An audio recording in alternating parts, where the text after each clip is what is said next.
we will start just now.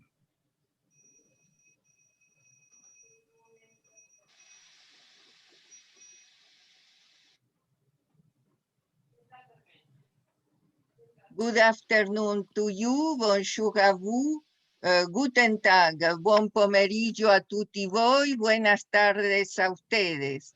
Welcome to Paris and to the International School of Astrophysics, Daniel Chalonge-deVega, for this program along this year on Nobel Lectures in Physics. And it's a great pleasure and a great honor to welcome here today Professor Dr. Reinhard GENZEL, Nobel Prize in Physics, just from last year, scientific member and director at the Max Planck Institute for Extraterrestrial Physics at Garching, Germany. He's leading of the research group in infrared and millimeter astronomy. Has a leadership in the high resolution, in the studies, high resolution spatial imaging and spectroscopic studies of the motion of stars around the compact object, the radio source Sagittarius A, in the galactic, at the center of the galaxy, with the facilities, instrumentation at the European Southern Observatory, ESO, in Chile. Just briefly, Professor GENZEL earned his PhD in physics and astronomy in University of Bonn. Then after postdoctoral study fellowship at the Harvard Smithsonian Center for Astrophysics, and then after the Miller Fellowship in the University of California at Berkeley, where he became full professor there before to become director. The position he has at present from many years at the Max Planck Institute. Today, Professor GENZEL will present his lecture, a 40-year journey, the fascinating history behind the massive compact object, and then the evidence of a black hole at the center of the Milky Way. So, Professor GENZEL, now the floor is yours, please. Well, thank you, Norma, and thank you, colleagues, for having me. And I hope that we won't have any technical difficulties anymore. Yes, so I've called my lecture a 40-year journey, because it really took, a 40-year period for my own research, but actually more years for this whole project to, if you like, ripen, to move forward to the stage we're in. Now, what you will see, what we have done is to use the facility which you see in front of you, which indeed, as you said, is the European Southern Observatory's Paranal mountain and the telescopes there, to use the center of our Milky Way as a laboratory. And I'll tell you that story as we go along. Now, this is, of course, the story which not only took 40 years in time, it also participated many, many, many people. In fact, a strong collaboration of a number of institutions in Germany and in France over many years. And you see some colleagues there whose faces you actually may know very, very well, who have been leaders of optical and infrared high-resolution techniques for many years, like for instance Pierre Lénard in particular on the upper right there. So this has been a teamwork, and Many people have participated to these various stages, and I'm trying to tell you how this all happened. Now, of course, in the background of all of this, we see the overall story of the theory of general relativity 105 years ago, and then with the first solution of the spherically symmetric solution by Karl Schwarzschild, then the period of Roy Kerr and the spinning black hole, and then finally Roger Penrose to show that collapse towards these objects called black holes was not just if you like, a special situation in very special geometries. And Roger, of course, as you know, as well as Andrea, I guess, have been the two who are joining with me in this wonderful prize last year. So it's about basically going about testing this theory again, if you like, although now with the additional element of actually showing that these objects predicted already in Schwarzschild's solution, namely black holes, actually do exist. Of course, in astronomy, there is another aspect which I won't discuss today, which is what they're good for if they really do exist. Because if nature depicts such bizarre configurations of masses, then what is their role in the universe? So I won't touch on that, but I'll tell you about the story of the massive black holes, which is one of the two types of black holes which we now know exist. That story actually came out first at about the same time as Penrose's work and Roy Kerr's solution, although there was little connection then between the relativists and the astronomy community. The radio astronomers in Cambridge at that time had just been taking their first pictures of the radio sky and were discovering new sources. And one of these sources, the source in the third Cambridge catalog, number 273 there, on optical pictures looked like a star, so a very compact object, faint star, not very spectacular. But Martin Schmidt, taking the Palomar telescope, took a spectrum of that star and found, the usual lines you would see, hydrogen, helium, neon, and so forth, all redshifted by about 16%. Well, if you interpret the redshift due to the cosmological expansion of the universe, that object, 3C273, is 2.4 billion light years away with the current Hubble constant, of course. So that's an enormous distance. So that little speck of light on these optical pictures is more than 1,000 times as luminous as the entire Milky Way. And that obviously coming from a very small volume, because otherwise it wouldn't look like a star.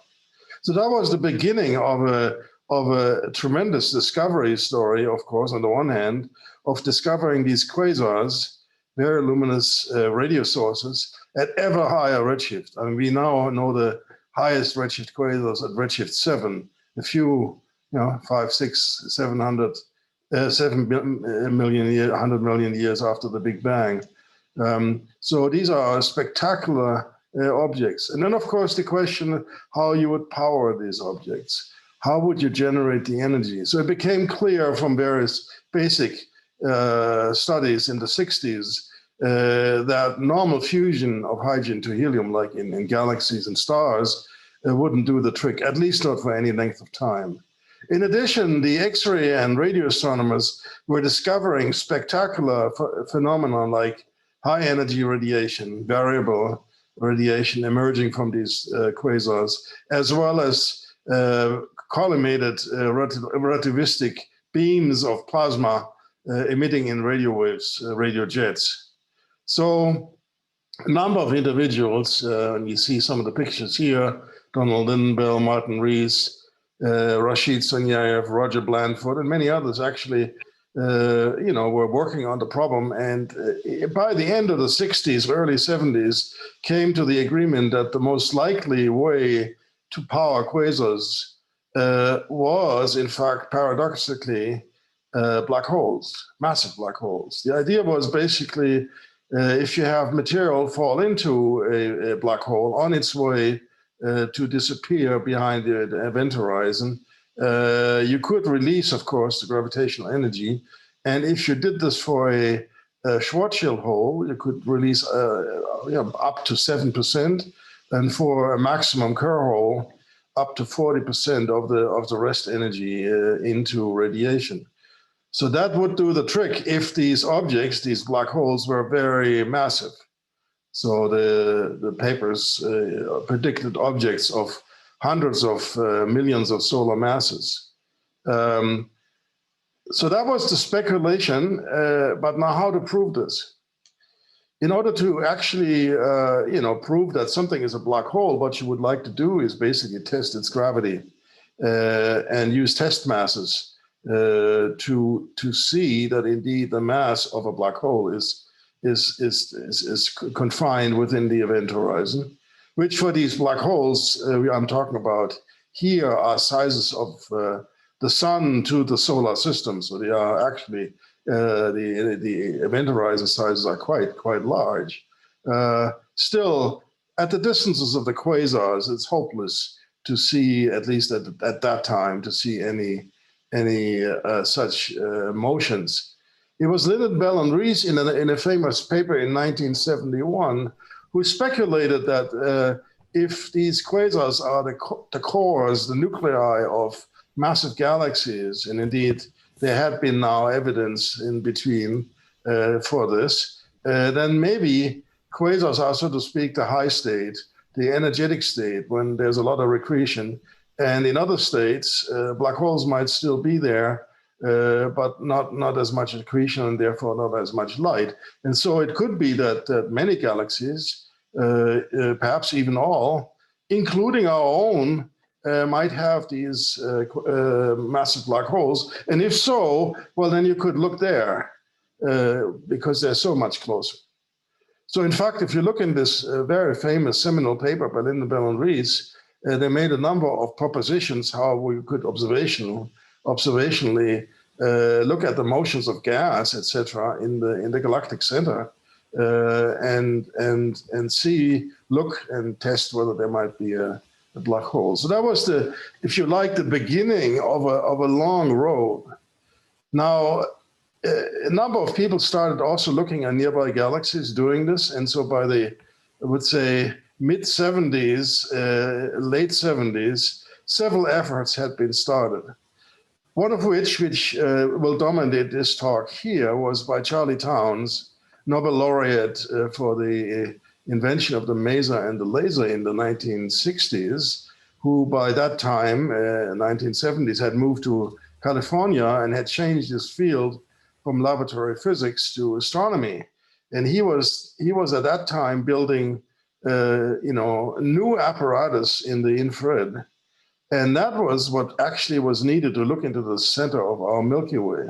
Because if we go to the center of our Milky Way from the position we are at in the outer parts of our Milky Way, you cannot look into that in the optical because of intervening interstellar dust clouds, which you see here as dark patches between the stars. So as we are now flying into the center of our Milky Way, we have to change our optical eyes to infrared eyes. That's what you're seeing here. The images now are not in the optical waveband, but in the near infrared, few micrometer band, which in fact you can peer through this dust screen. Of course, also in the radio, you can look in the radio. You can also look at X-rays and gamma rays. And so in fact, the discoveries and the studies of the galactic center were all but in the optical. So it became pretty clear that in the galactic center, there's a very dense star cluster, which you see here as these blue dots. Very dense star cluster studied at that time by Eric Becklin and Gary Neugebauer at Caltech. And that surrounding this star cluster, which is about 1 million times as dense as the solar neighborhood, there were gas clouds. There's this green gas, which you see here, that's neutral gas, atomic gas. And then there's this pinkish streamer gas, which you see there, and that's ionized gas. What Townes did and his students, and then I joined then as one of the postdocs in the group, was to look at the Doppler motions of these gas clouds. We built equipment to measure in the infrared the Doppler motions of ionized gas through the neon fine structure line and an oxygen and many other things.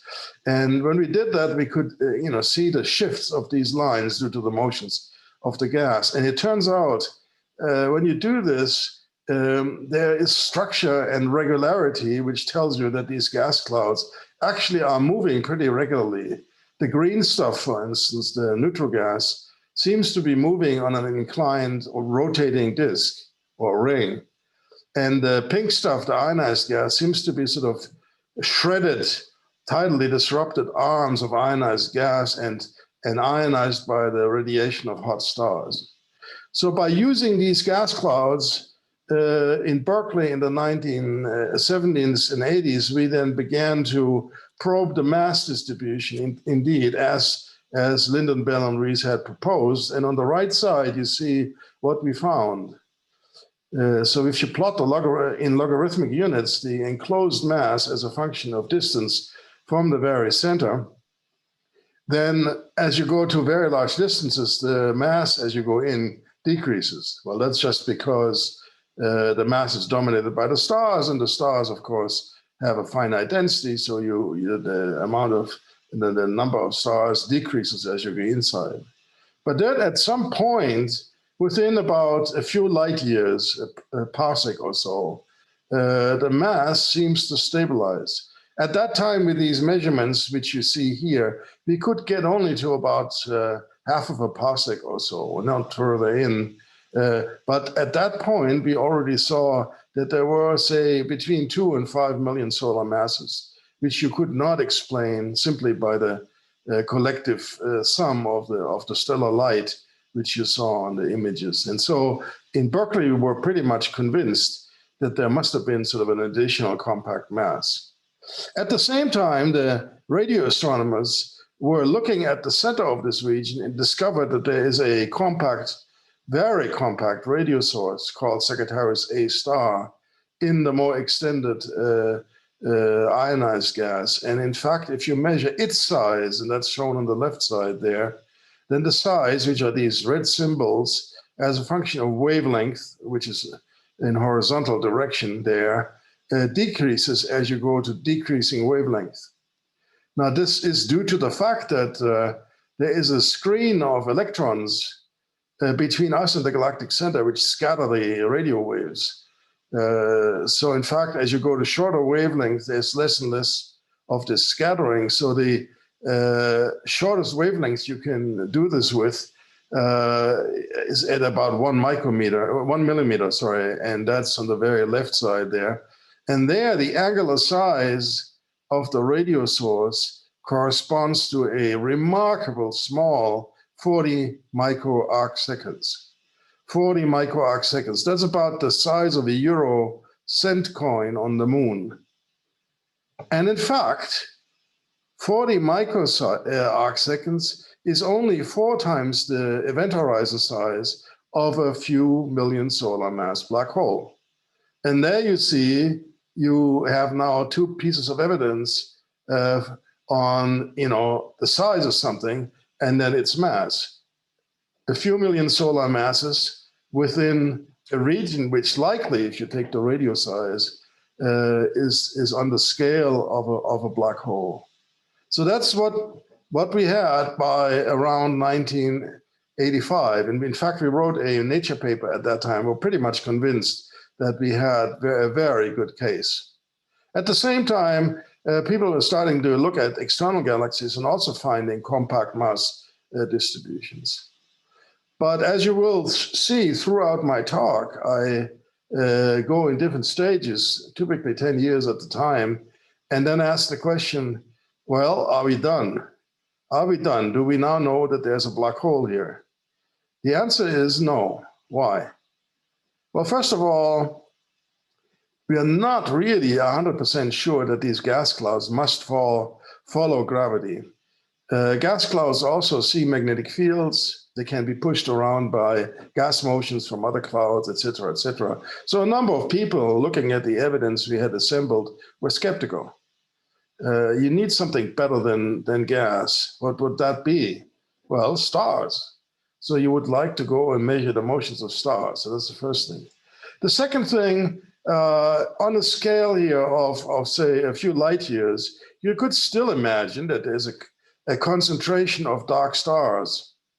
White dwarfs, for instance, are not very prominent in the infrared, or neutron stars, which of course also had been discovered at that time. If you have a collection of neutron stars, that could amount to a few million solar masses. So obviously there is a tentative piece of evidence here, but you need to do better. You need to go further in, and you need to use stars. But that requires technology. And in fact, the story in the Galactic Center, as often in astronomy, is intimately connected to the improvements in techniques and technologies over all this rest of the time I'm describing, over all of this 40 years. First of all, initially we didn't have good imaging detectors in the infrared. If you want to see the motions of the stars, you'd like to see them on the motions on the sky as well as in Doppler motion. So you would like to do spectroscopy like we did with the gas, but you also like to see the stars move on the sky. That requires patience and measuring the motions on the sky.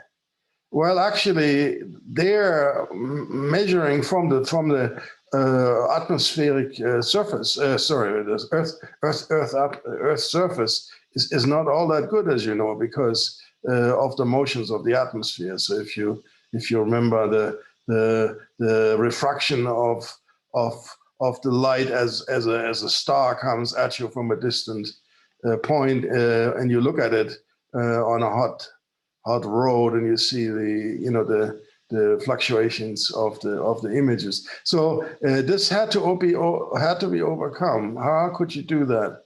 Well, of course, you can, in principle, bring a telescope into space, and the Hubble Space Telescope did that. But the Hubble Space Telescope is not very large, and so doesn't have very good eyes, not very good resolution. So the telescopes on the ground already at that time, when we started, were 4 meters. And in the meantime, of course, we now have acquired 10-meter class telescopes. So to make these sharp, you need to have a technique called adaptive optics. And that is basically, as the waves come in onto a telescope, the Earth atmosphere disrupts the wavefronts and makes the wavefronts bulgy and unsharp. And of course, the winds disrupt that, and so you can't get a very sharp image. But if you record the image of a nearby star and you have a deformable mirror which can undo the disturbances of the Earth atmosphere, well, then you can bend the wavefront into a straight line as it was before it entered the atmosphere. And if you do that, well, then you can get sharp images. So that technique, adaptive optics, became available in the 1990s. Slowly, it requires a lot of technology, good detectors, fast optics, computers, et cetera, but that became a possibility. To measure the Doppler motions of the stars, you do want to do spectroscopy, but not only of a single star, of an entire field. And so, in fact, at that time, we developed a technique which is now used everywhere in astronomy called field spectroscopy, where you image and at the same time get spectra of an entire two-dimensional field. Not always do you have a star nearby. In fact, in the Galactic Center, and not in the optical, you must do that in the infrared. But very often, in fact, there is no star near to the source of where you would like to apply the adaptive optics to. And so what we do these days is to generate our own stars by sending up lasers tune to the sodium D line and focus this light in the upper atmosphere. In the upper atmosphere at around 90 kilometers per is basically meteorites are falling in all the time and get evaporated, and some of the sodium in the meteorites then acts as a sort of a medium which we can have these waves be absorbed by, and then resonantly backscatter back into the telescope, and then we can use that light from the laser guide stars to do the adaptive optics. So you see a lot of technology, big telescopes, new detectors, all of this had to be developed to then, in the second stage, measure the motions of stars. At that point, there were two groups. Our group, now in Munich, now working with the telescopes of ESO in Chile, and a second group led by Andrea Ghez, using the then just newly erected 10-meter class Keck telescopes on Mauna Kea. And so the two groups independently started making measurements of the stellar motions. Initially, I should say not with adaptive optics, because adaptive optics took a while to mature. Initially, what we did, we used a technique called speckle interferometry or speckle imaging, where you take very short exposures, so short that the Earth atmosphere doesn't have time to distort the images much, and then you record these, and in the computer you basically adjust the images afterwards and make the images sharp. No matter what technique you use, however, you do see these motions. So after about 4 or 5 years, we reported the first motions, and you can see this here on the right side. The green circle is a light month. Okay, so we are very close now. The cross, the green cross, that's the position of this radio source, which I told you about, Sagittarius star. And then there's images from 3 different years in 3 different colors: red, green, and blue. And obviously there is one star next to the radio source, which obviously moves. There's no doubt about that. And if you look up there on the upper right, there's a little marker, 2,000 kilometers per second. So you can see this star whips there around near the radio source with about 3,000 kilometers per second. Wow, that's 100 times as fast as the Earth whips around the sun. Next question is, okay, well, however, is that mass, which you would infer from this, is that concentrated? Well, now you recall Kepler's laws, right? I mean, Kepler's laws tells you that the planets moving around the sun on orbits move the slower the further they're away, like 1/√r. And so in this image, you see, if you like, Kepler's motions by these prism effects getting weaker as you go away from the central radio source. Initially, on the inside, they're very strong, easy to see, and outside, the motions, are basically hard to see. It looks like white stars. Quantitatively, if you basically plot the mean motions as a function of distance from Sagittarius star, you clearly see that within about 20 arc seconds, the motions begin to increase with the Kepler law. And if you basically convert the amplitude of these mean motions to a mass, you get the same few million solar masses we had found a decade earlier with the gas. But now, of course, the evidence is much stronger, because we cannot doubt that this is really tracing gravity. And the second thing is we are further in.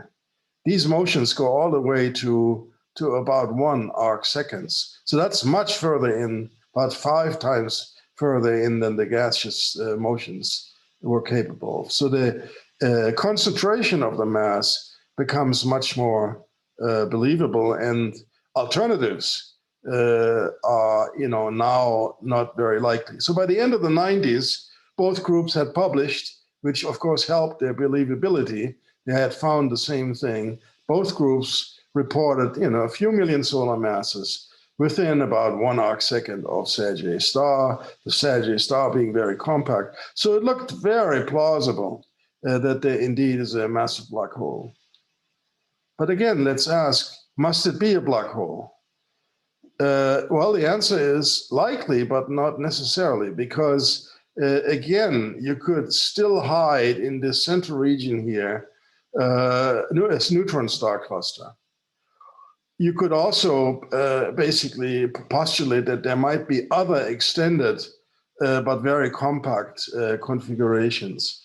And so to exclude this, you need to do better. You need to still go further in. And more importantly, you need to measure more accurately. You see what we do here, we are using a statistical technique. You're measuring the mean mass from a virial analysis of the statistics of motions.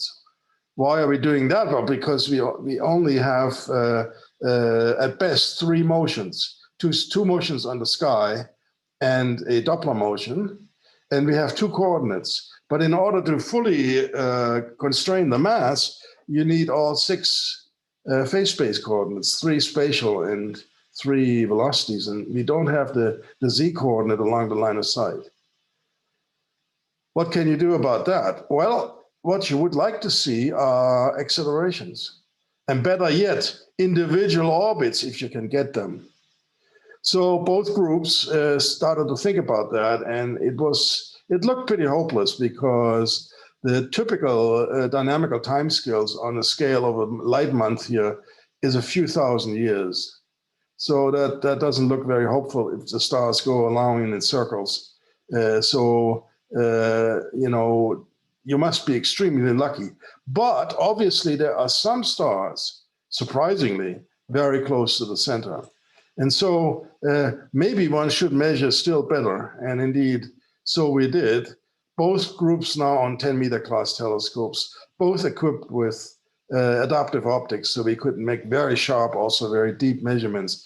And here are sort of a movie of the actual data of these stars over time. And you can see some stars clearly show deviations from linear motions. In fact, one star, as you will see, was on a very beautiful elliptical orbit with a period of about 16 years. This star came closest to the radio source Sagittarius star, which is in the bottom there, in 2002 for the first time.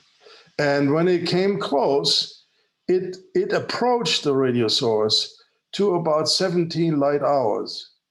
That's remarkable. 17 light hours is the orbital period, 3 times the orbital period of the planet Neptune. So we are really here on a solar system scale. Yet at that point, it whips around us, the center, at about 8,000 kilometers per second. So now again, you use Kepler dynamics and calculate the mass which is included. And what do you find? 4 million solar masses. The same 4 million solar masses, which you previously had found first with the gas, and then with the ensemble of the stars, but now within 17 light hours.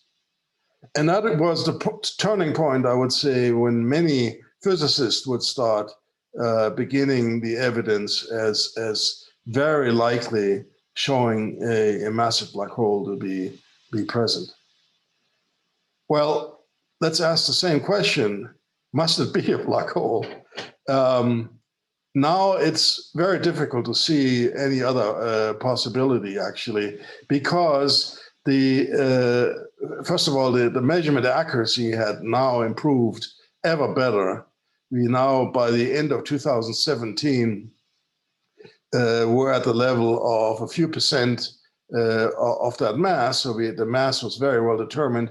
As you see on the right side, the fact that the 17 light hours, which is on the order of 1,000 times the Schwarzschild radius, means that mass has to be really concentrated. And there's really not a good possibility for anything but a black hole.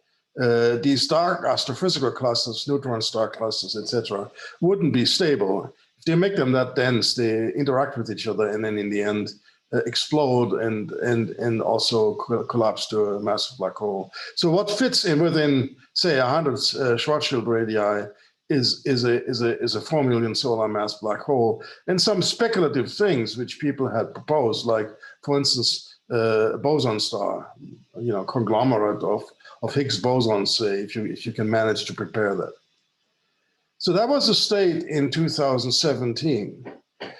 Now let's go back to 2002. Here we had found that there is the star which has an orbital period of 16 years, so it must come back in 2018.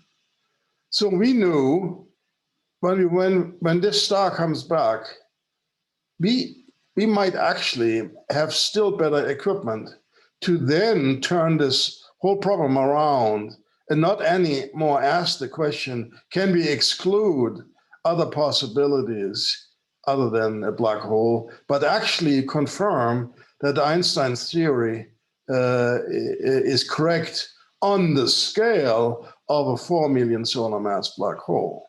So that would be, really turning the galactic center into a physics laboratory. And our measurement tool really has to be very precise. A single telescope doesn't do anymore.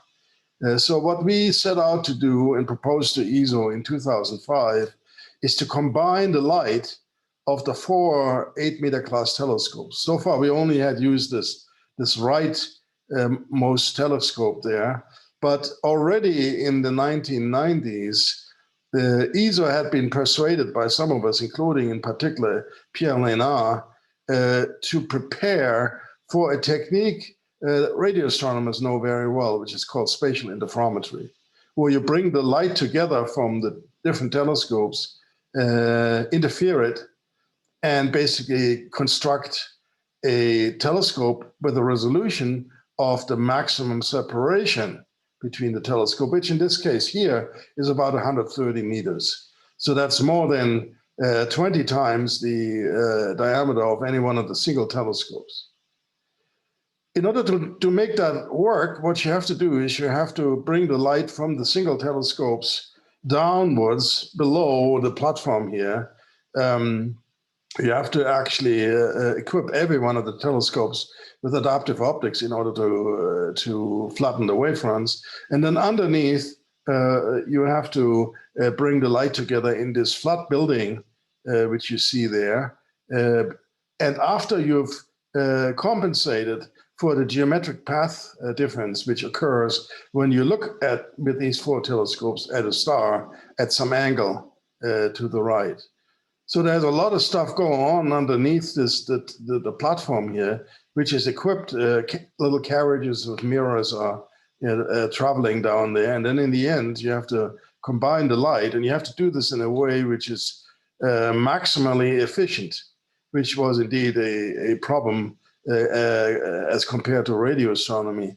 Now, in fact, the interferometry we are doing is broadband, so in principle very sensitive, but the wavelength of light, of course, is so much shorter than radio waves that the optical infrared interferometry is about 100,000 times more difficult technically than radio techniques. So we proposed to ESO that we would build an instrument for them, and indeed they let us do this. And so in 2015, we brought this instrument called Gravity to the telescope, installed it there. It's a miracle of in technical ingenuity. Frank Eisenhower, the PI, is really a genius. We profited a lot from our French colleagues. I mentioned already Pierre Lénard, Guy Perrin, who had a lot of experience in interferometry, and many others in this consortium, the Gravity Consortium, which I had mentioned in the beginning. And here the light is then combined in a door, which you see on the lower left there, to achieve about 3 milliarc seconds. So that's 20 times as high resolution as single telescopes, and only 20 to 100 microarc second astrometry. Recall the event horizon size of a 4 million solar mass black hole is 10 microarc seconds. So we are now prepared, in fact, to measure very, very accurately. And so we did. So on the bottom right, what you see on the left is an adaptive optics image with one of the single telescopes. And so you see the star field there, and you see the star S2 as it is, in fact, coming in to its perigee in March 2018. But actually, when you look at the same region with the interferometer, then you get to see what's there on the right. Very, very close in.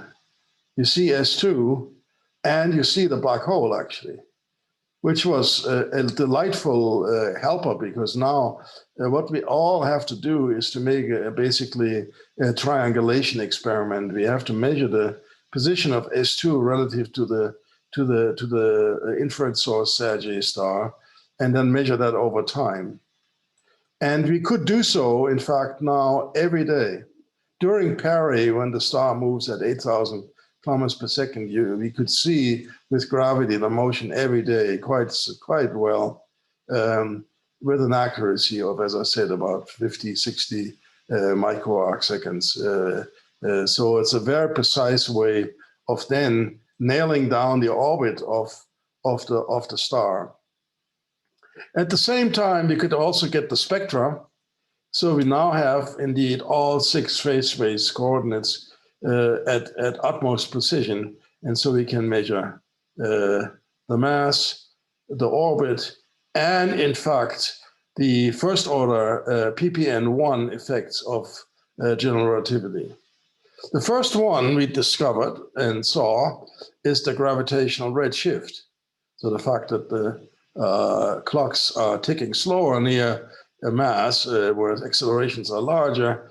And so if you subtract the data, which here are red, from the data, if you subtract a Newton or non-GR orbit, which is the gray line, then the residuals, in fact, follow general relativity very well.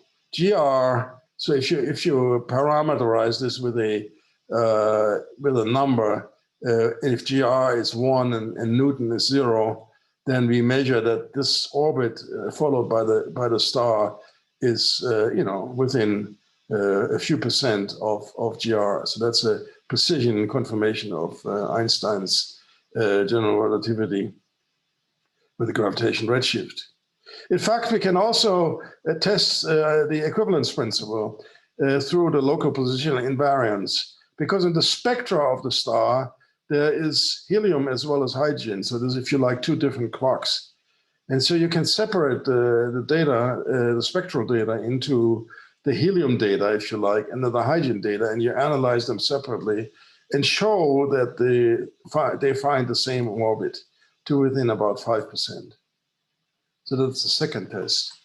The third test is the fact that the Schwarzschild term of the orbit is not closed in plane, but predicted to be precessing. In fact, very strongly so for an elliptical orbit like S2.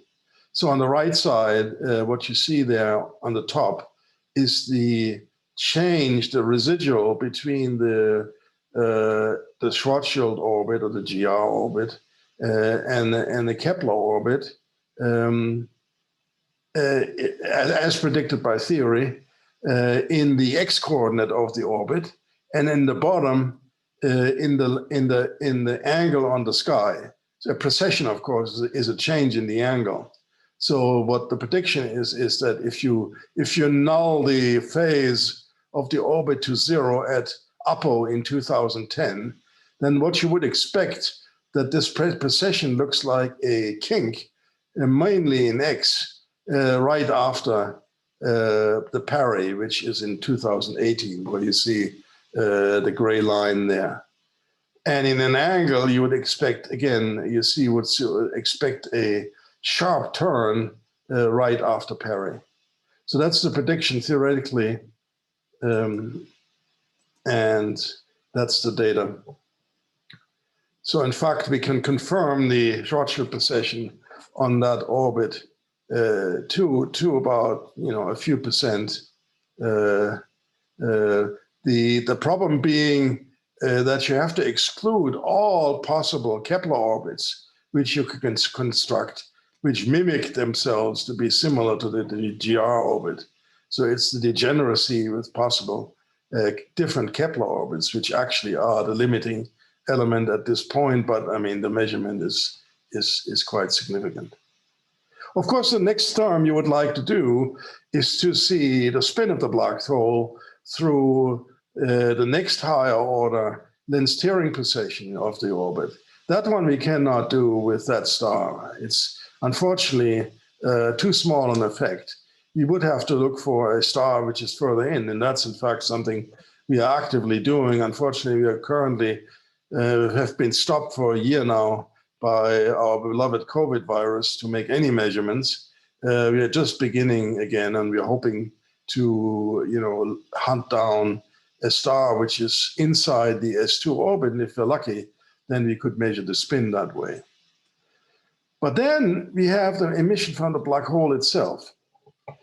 And in fact, that emission is highly variable, it turns out. And this is sort of basically a composite of the emission from the black hole over time, where the gaps are removed. And you can see the emission in the infrared is very, very large, orders of magnitude, and highly variable on the time scale of minutes and hours.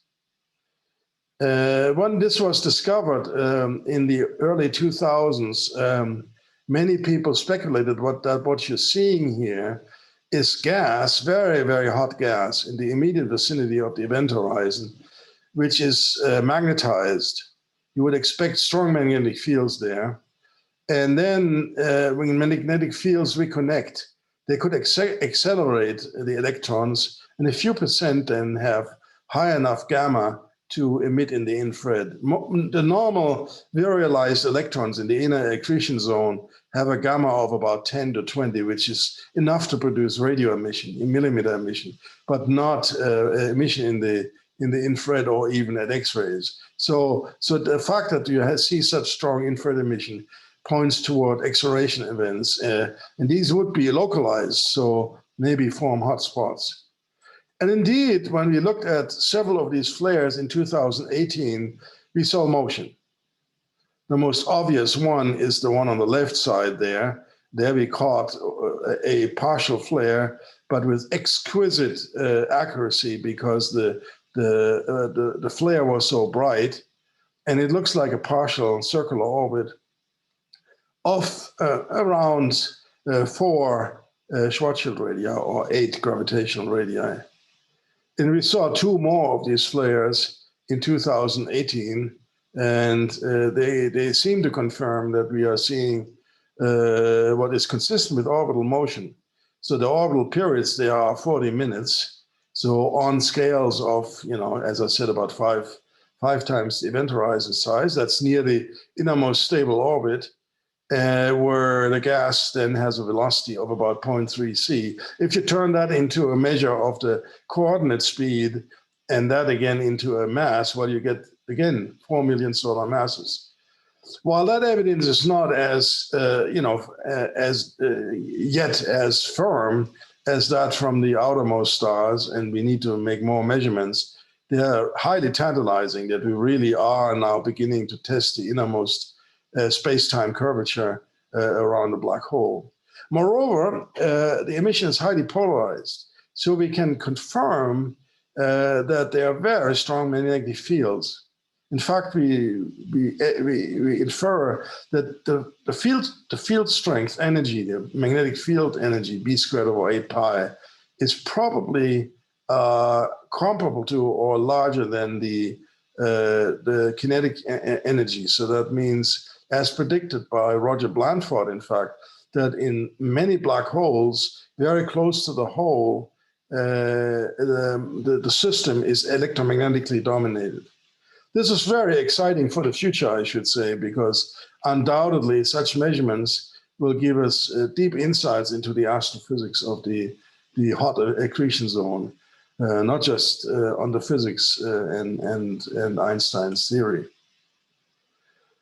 Okay, so after phase 4, in my case, indeed 40 years after I started, we've pushed the evidence for a few million solar masses down to, a few times the event horizon, where we initially had it at about 10 to the 6, so about a million in size, just outside of the event horizon. And we see that, in fact, because the Schwarzschild precession is just what you would have expected. There's no retrograde. We don't see a retrograde Newtonian precession. There is not much mass outside of the big black hole. It could have been that there is a binary black hole, for instance, or it could have been that there a sort of a halo of intermediate mass or stellar black holes. And we exclude much of that, as you see from the blue limit there of, about 0.1, 0.2% of the mass of the big black hole in terms of upper limit to any other mass within the orbit of S2. Now, we do suspect that there might be some stellar black holes in this central region, maybe one or two. And of course, that is something we would like to see through the perturbation of the orbits of these S stars. In fact, the interaction of the S stars with such black holes are the greatest measure of instability of, in fact, bringing stars all the way into the black hole. So that's been, an exciting journey. And the question is, are we done? This is the fourth time I'm asking it. Are we done? Well, what would we want to do? Well, obviously, you would want to measure the spin, and I mentioned that already. And maybe we can. But then we won't like to show that the no-hair theorem holds. The quadrupole moment of the black hole can be computed from the spin according to general relativity, and this unitless number epsilon there is 0. That's what we want to do. Now here we are 100 years after Einstein's theory, and we're still working on that. And it's not just us. It's also many others, and let me summarize the situation. The X-ray astronomers have tried to get into this region through observing the K-alpha line of iron, measuring its width and also variability, and from that determine limits on epsilon. And indeed, there are modest constraints from these X-ray observations. The strongest constraints so far, in fact, come from the gravitational wave discovery of LIGO of the pair of stellar black holes in 2015. And in these units showed that epsilon for these stellar black holes is less than 1 or 0.3 to 0.7. The gravity hotspots, which I mentioned to showed you here, plausibly set a limit of around 1.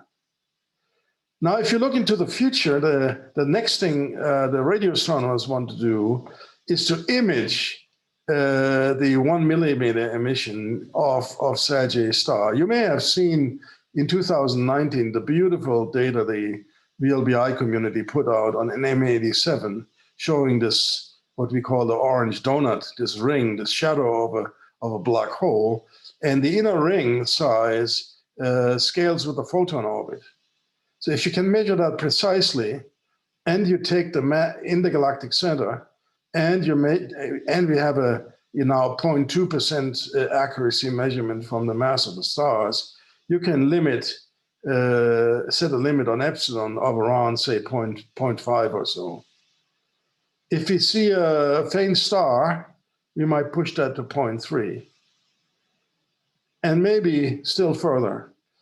If we should be lucky that there is a pulsar somewhere in here, then of course the measurement accuracy can still be improved, but that's not very likely, unfortunately, despite intense attempts to do so. Ultimately, I would say I put my money again on the gravitational wave community and the space experiment LISA, because the current limitation of the inspiraling of the stellar black holes with LIGO is the short time scale of the dynamical measurement near the inspiral.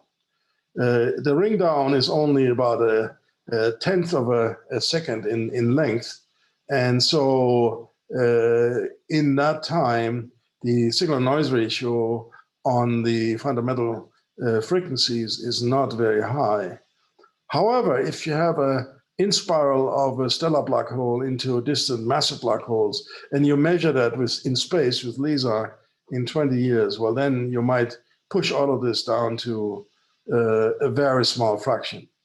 In between that, there is perhaps in my lifetime another chance I might get if I'm healthy and survive the next years, and that is to use the ESO ELT and get a very high precision spectroscopy of these stars. That would also perhaps limit the accuracy down into this highly precise domain. So as you see, 100 years after Einstein, we are in a highly exciting period of ever more precise measurement. And of course, in the end, you could say, what are we out to do? To prove that Einstein is right, or to prove that something is wrong? I would say I'm without sine ira et studio here. I'm happy to accept either, but it's been really exciting to show that these black holes described by the theory indeed seem to exist in nature. And what I haven't told you, we know from other measurements, play a very important role in the evolution of our galactic systems. Thank you very much.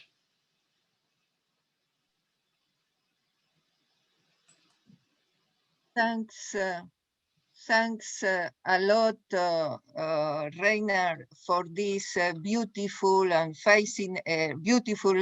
and fascinating history, scientific history of the evidence and the galactic center of a black hole, and 40-year journey in just less than 1 hour. And so we have time for questions and comments and from the audience. So we open the discussion. So please, participants who would like to address the questions or points on comments to Reinhard, to Professor GENZEL, hand up your hand and activate your microphone. So please.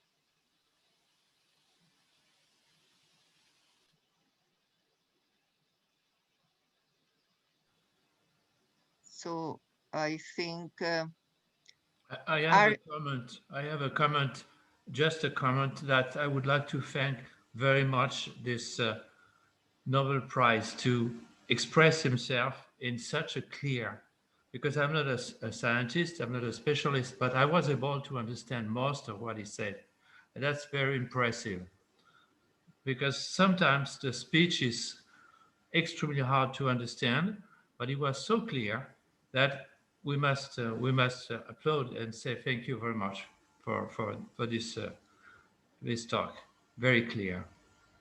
Thank you. I don't have a question, a technical question, but I appreciate, as a non-specialist, maybe 95% of what you said was clear to a non-specialist. That means you're able to communicate with the world.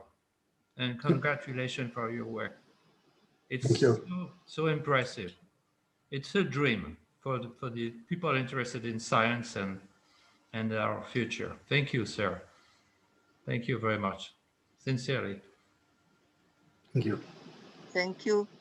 Yes, thank you very much, Reinhard, for your presentation. I was 30 years ago involved in the Pierre Lena team related to adaptive optics with some friend belonging to Paris Observatory. And I would like to know, are you waiting for something with the ELT? Does it could bring you new data, new accuracy, new sensitivity? Yeah, so as I mentioned, the great bonus of the ELT as opposed to the interferometer is not the spatial resolution, but the enormous signal noise ratio on the spectroscopy. And then you can go ahead and do what people do in exoplanets. You use the spectra of the later type stars. I mean, the early type stars, which we are using now, have very few lines and they're pretty broad. So there's, we can measure that to a few kilometers per second, but that's about it. But there are a number of later type stars, G stars, with hundreds of lines, and they're very narrow, as you know. And so if you could do that, then you could push the quality of the spectroscopy to meters or 10 meters per second. And then you in fact can see the effect of the spin in the Doppler spectra. Thank you very much. Okay. Other questions, comments, points? Are you, Gerard, liking to point out some comments or points from your perspective? Hello, I would like to ask a question. Yes. Do you hear me? Yes. So, yes. Hello, thank you very much for the lecture. My name is Alexandra, and I'm working with magnetic reconnection in space plasma. Mm-hmm. You mentioned magnetic reconnection as a actually possible mechanism for the jets, which one can measure in X-rays. So could you comment on, we are learning quite a lot on reconnection now in the magnetosphere of the Earth, and soon we will learn a lot closer to the sun. Are there any ongoing collaborations to reinforce this? Because we might get some more clues on parameters on matter. Yeah, there? no, undoubtedly. But of course, you realize we are looking here at highly relativistic plasmas. And so the conditions are substantially different from that on the sun. And so the extrapolation of the magnetospheric physics we know from the sun and so forth is, I would say, somewhat limited. What people are doing now, of course, they're using ever more sophisticated MHD simulations. And so there's a very strong interaction between what we are doing, between what the radio astronomers, the event horizon people are doing, and the simulation community, because they are really trying to simulate the plasma reconnection effects in that extreme parameter space. And it's as you undoubtedly know, it's a technically highly challenging issue. Right. Thanks a lot. More questions, comments? Gerard, do you like to point out some comments or some points from your perspective?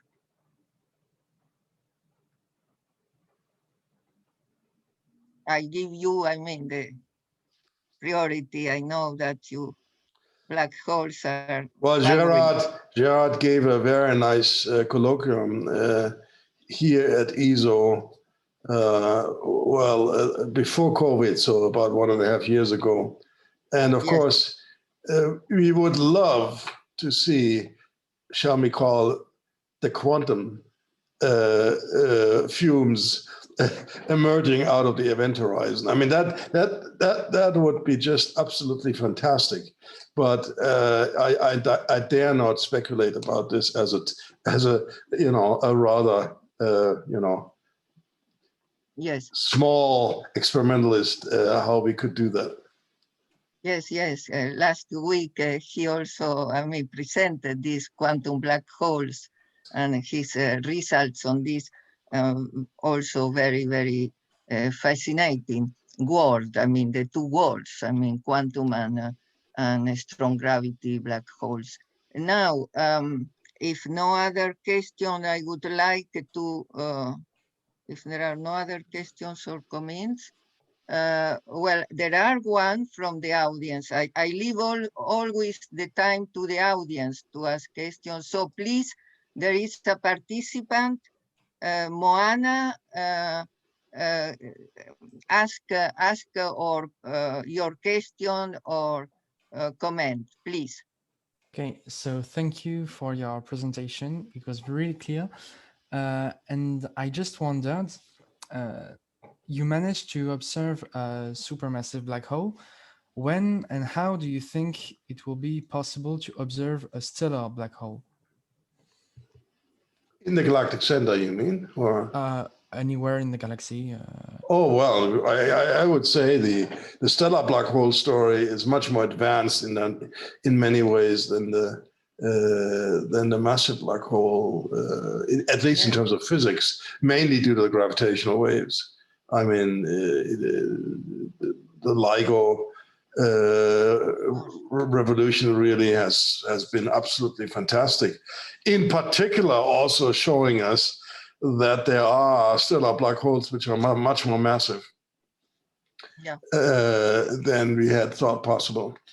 But also in terms of the sort of the dynamics, the late stage dynamics in the ring down and so forth. So this is absolutely fantastic. I mean, what they can do. Now, I would like to comment or to point out two questions or 2 points. First, as I see in all the phases or periods you showed, you the challenge or one of the challenge in this program with gravity could be the to prove or to have more constraints on the no here theorem for black holes, which is really, I think a very, very important point. Now, in my perspective, I think you are in the right path, because I don't think there is at that classical and strong gravity domain, there is no deviation from classical non-quantum, no deviation from general relativity, and Einstein's theory and its non-relativistic theory, Newtonian gravity, I think are very robust, are pillars that there is no, extensions, deviation, modification, classically, of those theories. Now, I would say that also with gravitational waves, LIGO, LISA could be a strong constraints to this non-here theorem. That is one point. And the other is because we know there are also binary black holes in spite of the fact that supermassive binary systems for black holes have not been, there is no evidence as a single supermassive black hole. These systems have not been still very well observationally detected. So are you I'm saying, well, I am a theoretician, are you programming something to constrain or to make evidence for supermassive binary black hole or binary systems in your program? Absolutely. I tell you what we do, in fact. So this machine gravity is really, incredibly fertile in terms of producing new information. And So what we have been doing also is to look at distant quasars with gravity and measuring and resolving the motions of the so-called broadline region. In fact, in my talk, I showed the famous first quasar, 3C273. And in fact, we published in 2018 a Nature paper on the first spatially resolved broadline region dynamics of 3C273, and it's beautiful rotation, so we can measure the rotation of the broadline region. And we have a program in place now, and we are looking currently at about a dozen quasars. Very difficult. It's the limit of what we can do, but we in fact also upgrading gravity currently, hopefully by another factor of 100. In which case, we hope in a few years' time to be able to see thousands of quasars. And in fact, binary quasars is one of our main goals to see. As you say, although one would expect that binary black holes do exist from the in-spiral during a merger of two galaxies, say, very few have been seen. Very few have been seen, and now, of course, the situation is that the idea is that the merging of the black holes happens very rapidly initially, down to a scale of parsecs, and nobody has had the resolution other than the radio astronomers to be able to look at that scale. With gravity, we can, okay? With gravity, we can, and so that's one of the goals we have, to look at binary black holes and maybe see the dynamics of these systems. So there's lots to do. Yes, that's really very important. That is very, very important. It's a lot to do. So it's a lot to do. So we will be extremely glad and honored you come back here to present your continuous research work or programs you will have in the subject. And what I think also is very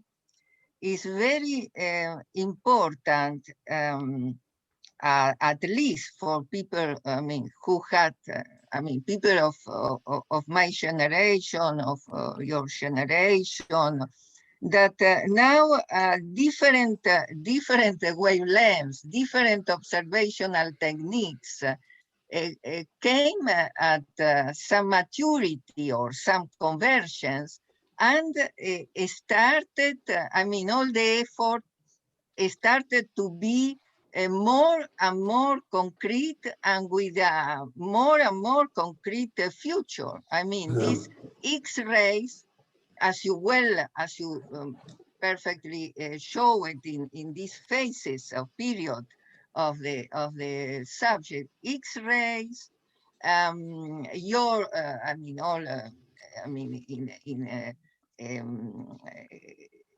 astronomy, interferometry, optics, gravitational waves. It's the image of even of horizon, telescope, and gravity. Now you have this powerful. Yeah, it's fun. It's really fun. Of course, on the other hand, you could say we had to wait a long time. It took 100 years before this revolution happened to take place, right? It's not that nobody wanted to do this, to wait that long. It just took so long to build up the technology to do it. Yes.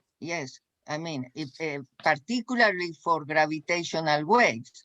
But for X-rays, or as you said, for all these orbits around the galactic center, the results were the evidence were accumulating, so it were more visible.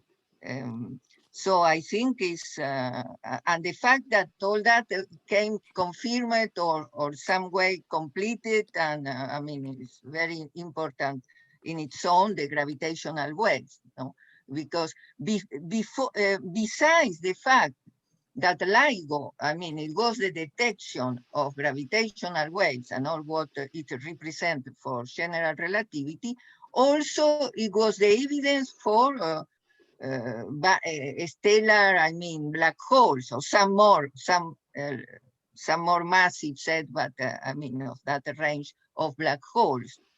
And that is important, binary, no? It came in a conversions and put, I see one, if you are not tired, Reinhard, I see one participant wanted to ask a question, so if you don't mind, Sure. I give the possibility to ask the question. Do you agree? Yeah. So please, Stefan Adler, address your question. Activate the microphone and address your question, please, or your point. Thank you. Mr. Genzel, first of all, thanks a lot for another great, clear, and very interesting lecture to a complicated theme from you.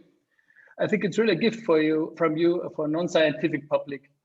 As I'm informed, very much observatories have been shut down due to the corona situation now. Is that right? And yes. If so, do you suspect a big loss on running observations? How many years did we lose?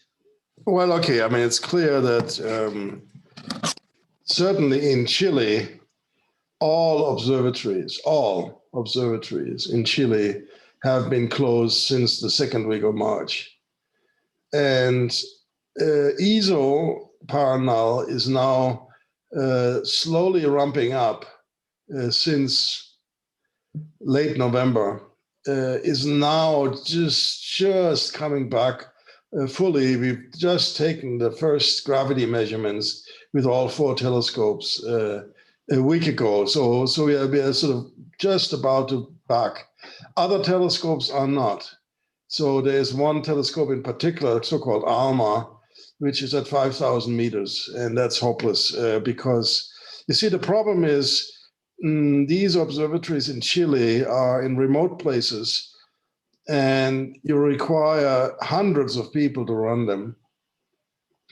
And most of these people live not up there, but they live, say, in Santiago. So you have to bring them up to these remote sites, and that during the pandemic was just a no-go. In fact, what ESO is now doing is it's chartering its own airplanes to bring the staff up, to fly the staff up to Antofagasta. We will see. The worry most of us have is it is now Chilean late summer. Okay. Chile is a country which has a large poor population. We do know that COVID finds poverty easily. And when the winter comes in Chile, it'll bite, despite the vaccinations. And that's the great worry, that we will go back in the Chilean winter and the observatories have to be closed again. So we will see. I hope I'm wrong. But it's the Santiago de Chile has, I don't know, 15 million people or whatever it is, and there's 5-7 million are poor in pretty horrid conditions. And if the second wave comes, I mean, that will be, without vaccines, will be terrible.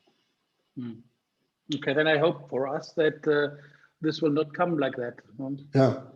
I think it's important that we, if we can, help, in fact, as much as we can to support poorer countries like Chile to get their vaccines at that time. Yeah.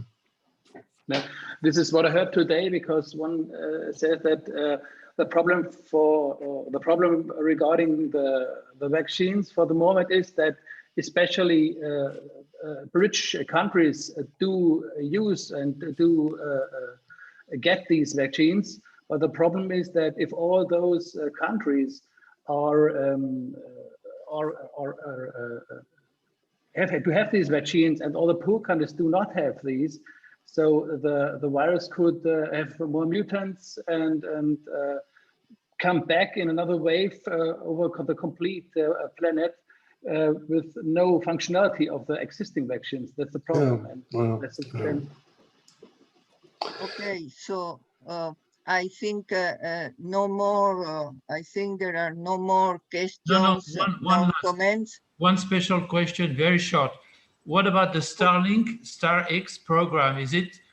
Are you experiencing difficulties, and do you foresee additional difficulties in the future with the 36 or 40,000 satellites in the sky? Because when you take single picture, 1 hour shot, you're going to make sure you have at least 2 satellites on the pictures.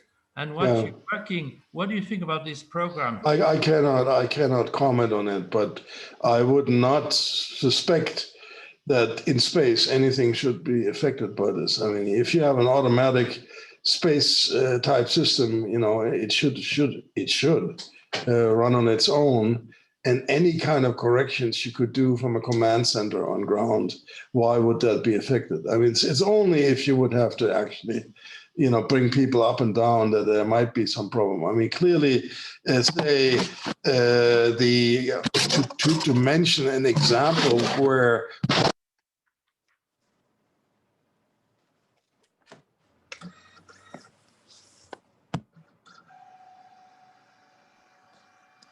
we have lost the voice, but it's okay.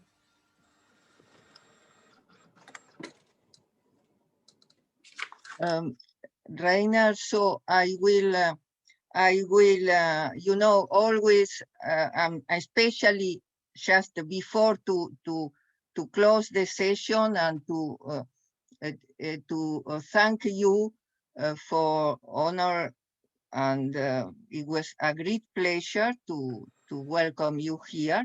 As in the tradition of the school, with all, in particular, those who have contributed outstanding to the school, and in particular for all Nobel lecturers who were in the school, who are in the school, who come to the school to contribute. The school have 2 medals.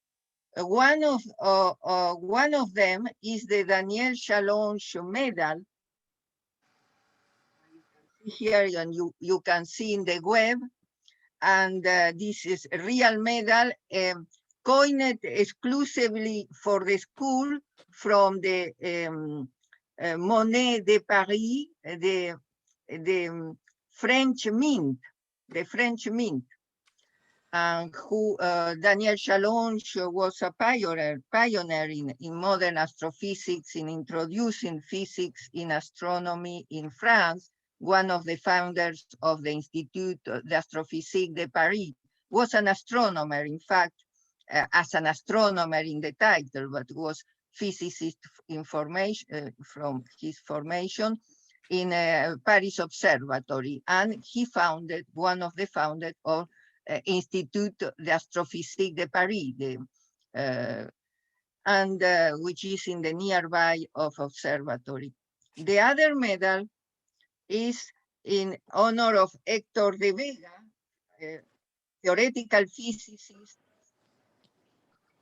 who worked in Paris at CNRS, research director at CNRS, worked with me, and was from the beginning one of the milestones, scientific milestones of the school, and who unfortunately disappeared in 2015 at the age of 66.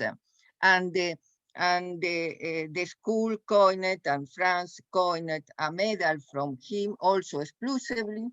I have the right of the medal and all the archives, of course. And these two medals are presented to you. So this is a surprise, always a surprise award And we did, I mean, we did from the beginning, and you can see the list of distinguished scientists in the school. Among them, of course, I mentioned it's Chandrasekhar, who inaugurated the school, but also Bruno Pontecorvo, who came, and others, Peter Biermann, who was also in the school in the 90s, and I mean, many others, George Smoot, Sean Matter, Anthony Lassenby, who is one of the lecturers and always and is here as always attending the and contributing to the school. Gerard Toft last week, Adam Ress, as I mentioned, Brian Schmidt, of course. I mean, there are many others. Forgive me. I cannot tell you all the numbers, but the list is in the web. So we are very, very honored, very pleased, as is a way to thank you and to encourage all these programs. So I have here the medals.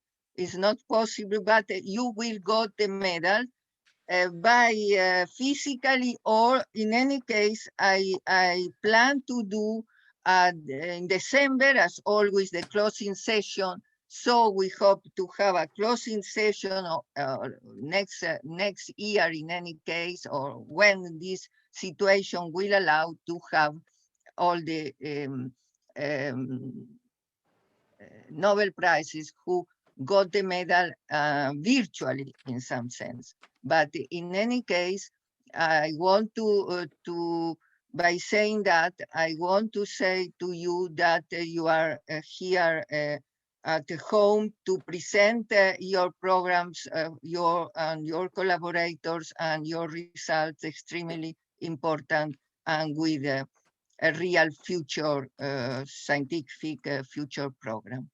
Thank you. And what I'm saying, that in the audience, even if, I mean, there are some participants who are not specialists, but as you have seen, and as I can see from previous talks in this series, they are able really to place and to put interesting points to the speaker. So I hope you enjoyed the session, and you will consider the school a place in which you can come freely, even virtually. Please be in contact, and we will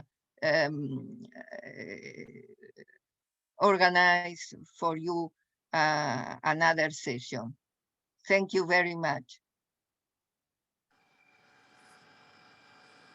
And you are muted. You need to. You are muted. You need to. Thank you very much. Sorry, it's a great pleasure to have been there and talking to you all. Thank you. Okay. Goodbye. Goodbye, Reinhard. So I say goodbye, and we are next session. We continue next week with Barry Barish for the gravitational waves detection. Thank you very much to all of you, and thank you, Gerard, also for being here, and hope to see you next weekly. Thank you. Merci beaucoup, Norma. Merci, grazie Paolo. Bonne soirée. Bye bye. Bonsoir. Bonsoir. Bye.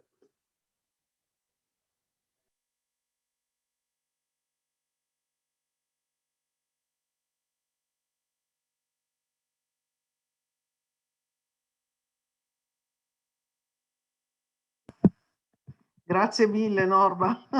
Grazie a te, carissima Alba.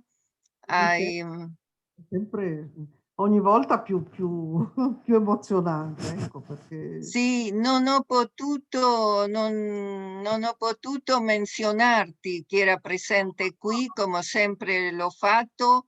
Assolutamente, no, ma io sono qui incantata di poter partecipare e sentire queste cose, non mi devi menzionare assolutamente. No, io l'ho fatto e che Gerhard Toft mi ha dato la sorpresa, è lui che ha dato la sorpresa di venire anche.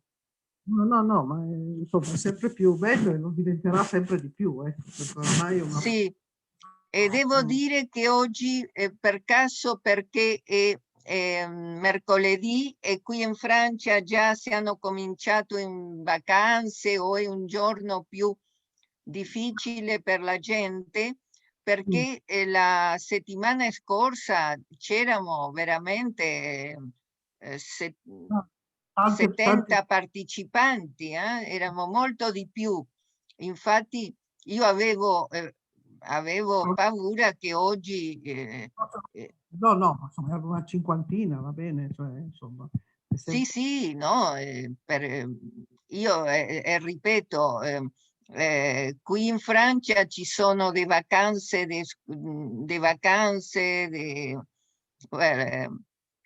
ci sono molte vacanze in Francia sempre, ma comunque... Ho visto che c'era anche UF che partecipava, quindi insomma... Sì, e questo, il fatto che Toft è partecipato veramente mi ha fatto una grande soddisfazione. Non me lo non mi aspettavo, perché veramente importantissimo. Infatti tutto questo, anche tutte le lecture, la settimana prossima ci saranno le gravitational wave detection, quello anche è un altro, tutto è un programma che viene collegato, infatti, perché abbiamo cominciato. Certo, ogni cosa è poi un approfondimento delle altre, insomma, no, proprio Sì. magnifico. C'è stato veramente molto bella questa lecture, è tutto collegato, tutto viene collegato. Allora ci sarà il PDF, ci sarà la registration. Preziosissime sono queste, poi, insomma, poterle insomma, anche rivedere, eccetera. Quindi, insomma. Sì. Va bene. Allora, grazie mille. Adesso ti mando le foto di Torino, così poi sì, tutto. E ti aspetto la prossima settimana. Certo. Non mancheremo. Dai, grazie. Buonasera Alba, alla prossima settimana. Bye. Ciao.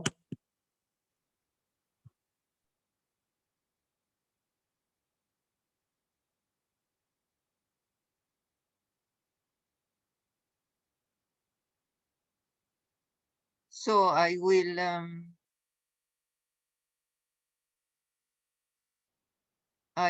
switch off now. I say to you goodbye. So goodbye.